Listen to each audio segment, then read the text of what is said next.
Hello guys, welcome back to my YouTube channel Rupangana Mishra. आज এটা অদ্ভুত ধৰণৰ পোষ্ট আপোনালোকক দেখাম। আমাৰ ভাইটি মানে কি কৰি থাকে, পঢ়াৰ সময়ত পঢ়াই এৰি মানে কি কৰি থাকে, ফালতু কিছুমান কাম কৰি থাকে।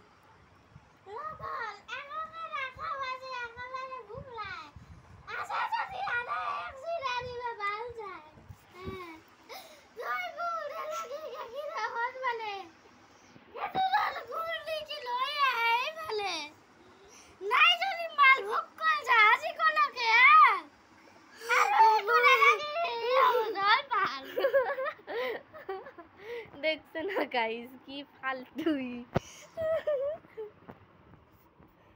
দেখছে কিতাপ পড়বাইনি আলতু ফালতু কাম তো বেশিকে কৰি থাকে। ফালতুতে দিয়ক। বাই বাই গাইস, ভাল লাগিলে লাইক কৰি দিবা আৰু সাবস্ক্ৰাইব কৰি দিবা।